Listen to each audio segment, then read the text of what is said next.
दोस्तों, सूरज पृथ्वी से 15 करोड़ किलोमीटर दूर मौजूद एक तारा है जो अगर ना होता तो शायद पृथ्वी पर किसी भी तरह का जीवन संभव ही नहीं था।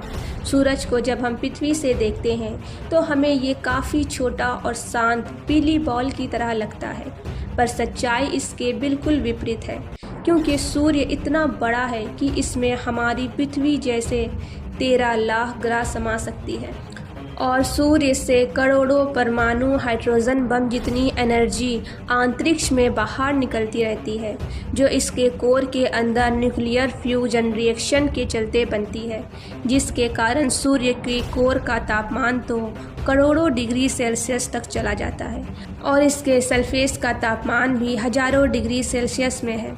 पर यह भी कुछ नहीं है, इसके चारों ओर एक बहुत ही घना जलता हुआ गैसों से भरा वातावरण मौजूद है, जिसमें हमेशा बड़े बड़े तूफान चलते रहते हैं। इन तूफानों की रफ्तार और इसमें मौजूद पार्टिकल्स की ऊर्जा इतनी ज़्यादा होती है कि अगर इसकी चपेट में कोई भी ग्रह आ गया तो वो पूरी तरह से जलकर राख हो जाएगा।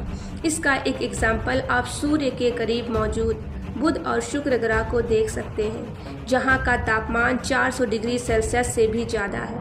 इतना ही नहीं, मंगल ग्रह की आज जो हालत है वो भी इन्हीं सौर तूफानों के कारण हुई है। मंगल ग्रह के पास पृथ्वी की तरह अपना कोई मैग्नेटिक फील्ड मौजूद नहीं है जो उसे सूर्य पर चलने वाले इन खतरनाक तूफानों से बचा सके। पर सच्चाई तो ये है कि पृथ्वी के पास अपना खुद का मैग्नेटिक फील्ड होने के बावजूद भी कई बार सूर्य से आने वाली खतरनाक सौर तूफान पृथ्वी पर काफ़ी तबाही मचा चुकी है। 1990 में ऐसा हो चुका है जब सूर्य से निकलने वाली एक बहुत ही बड़े सौर तूफान की टक्कर पृथ्वी से हुई और इसने पृथ्वी पर मौजूद लगभग सभी इलेक्ट्रॉनिक जो सैटेलाइट हैं उनको काफ़ी नुकसान पहुंचाया था। इससे अरबों डॉलर का नुकसान हुआ था और पूरी दुनिया का कम्युनिकेशन एक दूसरे से काफ़ी प्रभावित हुआ था। और उस समय तो इंसान इतनी टेक्नोलॉजी का प्रयोग भी नहीं करते थे और आज के समय तो बच्चों के पास मोबाइल फ़ोन मौजूद है। दुनिया में हर काम इंटरनेट की मदद से आज हो रहा है। आज पृथ्वी की ऑर्बिट में भी हजारों सैटेलाइट घूम रही है। ऐसे में अगर आज कोई ताकतवर सौर तूफान पृथ्वी से टकरा गया तो इस पृथ्वी पर काफ़ी ज़्यादा तबाही मचा सकता है और हमें बिना इंटरनेट के कर सकता है। इसलिए वैज्ञानिक लंबे समय से सूर्य और इससे पैदा होने वाली सौर तूफानों पर रिसर्च करना चाहते हैं ताकि हम इन्हें समझकर भविष्य में किसी बड़े सौर तूफान की तबाही से बच सकें। इसलिए 12 अगस्त 2018 को नासा ने पार्कर सोलर प्रोब नाम का एक स्पेस ग्रह सूर्य की ओर लॉन्च किया, जिसका काम सूर्य के सबसे करीब जाकर उस पर चलने वाले सौर तूफान और उसके स्ट्रक्चर पर रिसर्च करना है। इस स्पेस क्राफ्ट में कई कैमरे और आधुनिक उपकरण भी लगाए गए हैं और जैसे जैसे ये सूरज के करीब जा रहा है हमें कई नई चीज़ें जानने को मिल रही हैं और अब तो इसने सौर तूफानों को भी रिकॉर्ड करना शुरू कर दिया है।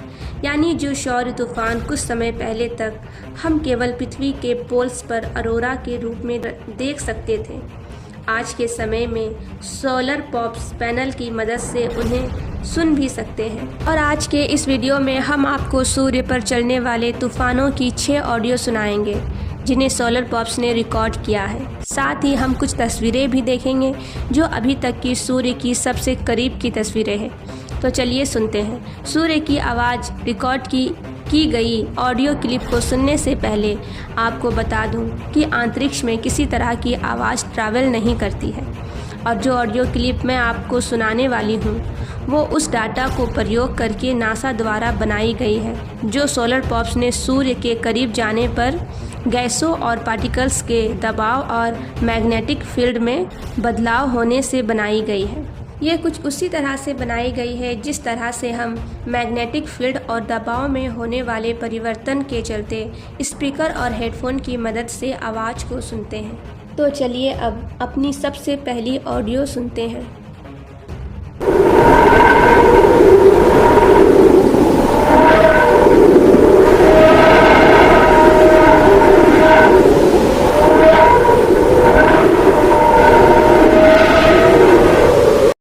जो आप वीडियो देख रहे हैं ये भी सोलर पॉप्स द्वारा रिकॉर्ड की गई है। जिसमें सूर्य से निकलने वाली पार्टिकल्स को काफ़ी तेज़ी से बाहर जाते देख सकते हैं। वैज्ञानिकों का कहना है कि इस ऑडियो में जो आवाज़ ऊपर और नीचे हो रही है, ये सूर्य के वातावरण में मौजूद गैसों के दबाव में तेज़ी से होने वाली परिवर्तन है। अब सुनते हैं दूसरी ऑडियो।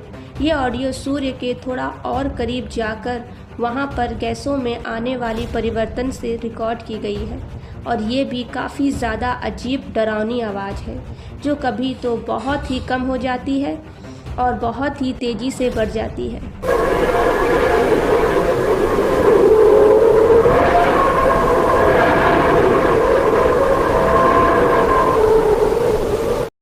इस तरह की आवाज़ों को वैज्ञानिकों ने ख़ास नाम ब्रिस्टल मूड वेव्स दिया है, क्योंकि इस आवाज़ को सुनकर ही लग रहा होगा मानो कोई बहुत ही तेज़ सीटी बजा रहा हो। अब बारी आती है हमारी तीसरे रिकॉर्ड की।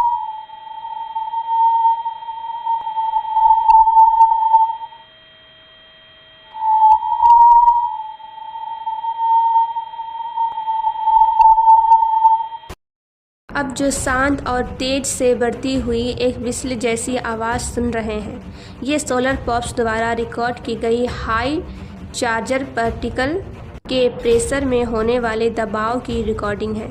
ये ऑडियो रिकॉर्डिंग इसलिए भी ख़ास है क्योंकि इससे सूर्य से निकलने वाली एक ख़ास तरह की वेव्स रिकॉर्ड किया गया है, जिसे लॉन्गम्यूर वेव्स कहा जाता है। इस तरह की वेव्स काफ़ी ज़्यादा हाई फ्रिक्वेंसी पर ट्रैवल करती है और जब सोलर पॉप्स द्वारा रिकॉर्ड किए गए इस वेव से ऑडियो फाइल बनाई गई तो हाई पिच ऑडियो मिली। चलिए अब चलते हैं हमारी चौथी रिकॉर्डिंग की ओर।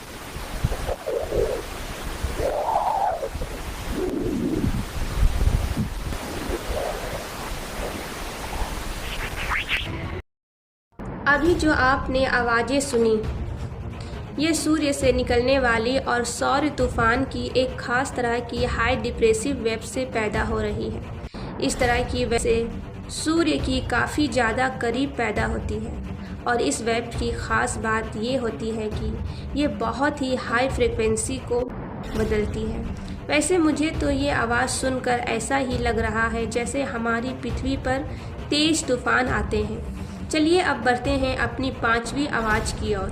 वैसे पांचवी ऑडियो पहले वाली चौथी ऑडियो से काफ़ी ज़्यादा मिलती है।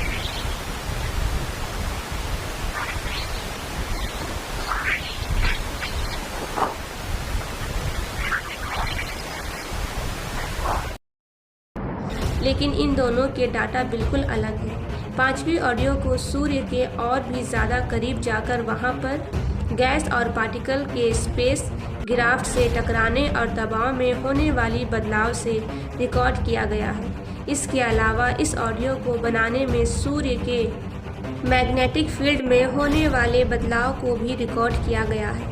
यानी इस पांचवी आवाज़ में आप जो आवाज़ सुन रहे हैं, ये सूर्य पर चलने वाले सौर तूफान और सूर्य के मैग्नेटिक फील्ड में होने वाले बदलाव दोनों से ही मिलकर बनती है। और वैज्ञानिकों के माने तो इस आवाज़ और डाटा की मदद से सूर्य पर चलने वाले तूफानों के समय अंतराल को समझ सकते हैं। अब चलते हैं सूर्य की छठी आवाज़ की ओर।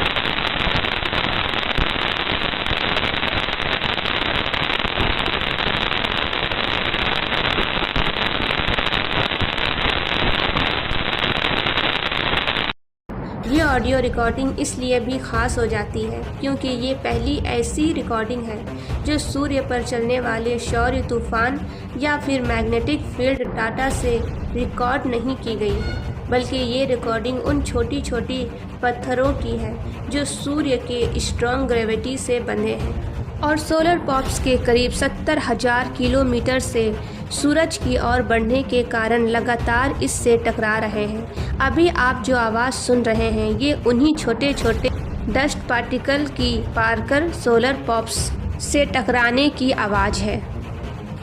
वैसे वैज्ञानिकों की माने तो जितनी रफ्तार से ये सभी डस्ट पार्टिकल सोलर पॉप्स से टकरा रहे हैं, ऐसे में यदि कोई दूसरी स्पेसक्राफ्ट होता तो वो अभी तक ख़राब हो चुका होता।